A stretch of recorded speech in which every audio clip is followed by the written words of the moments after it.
In this video I will show you how you can farm stand arrows quickly in Bizarre Lineage on Roblox. Subscribe, hype, like if you want more Roblox guides and giveaways. Watch until the end to properly understand this guide. In Bizarre Lineage, stand arrows are extremely important items because they allow you to obtain new stands or reroll the one you currently have.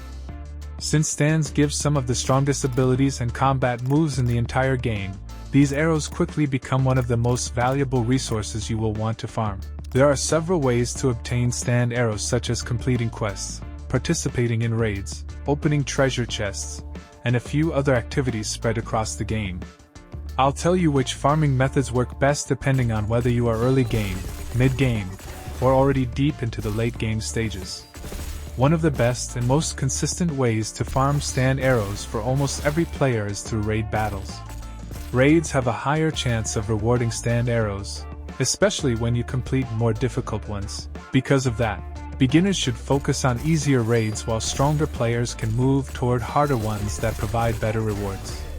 For players who are just starting out, the Abdul raid is usually the easiest option. This raid is designed for players up to around level 15, and it can be completed very quickly once you understand the fight.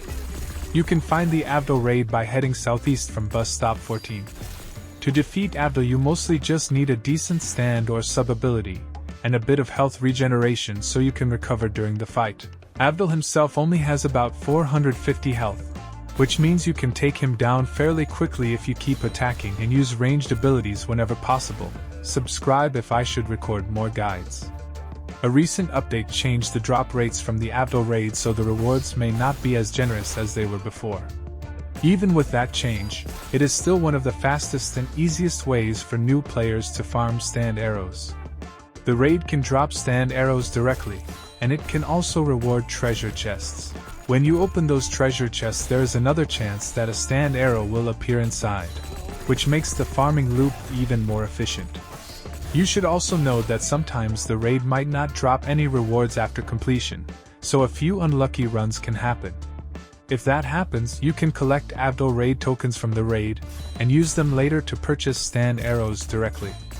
Once your character reaches around level 30 or higher, a much better farming method becomes available. At that point, the Jotaro raid becomes one of the best ways to farm both stand arrows and lucky arrows. You can access this raid by speaking to the NPC named Chumbo, who is located near the gym area. Unlike some other fights, this raid is very straightforward. It is basically a direct battle against Jotaro and his stand Star Platinum without additional mobs or complicated mechanics. Jotaro is much stronger than Abdul and has around 6,000 health, so the fight takes longer and requires stronger abilities to defeat him consistently. However, the rewards from this raid are significantly better, which makes the effort worth it. Defeating Jotaro can reward you with treasure chests, stand arrows, and special Jotaro tokens. Just like with the Abdul raid, those tokens can be exchanged later for stand arrows and even lucky arrows. Because of these rewards, the Jotaro raid becomes one of the best farming options for mid-game and late-game players who want to build up a large supply of arrows quickly.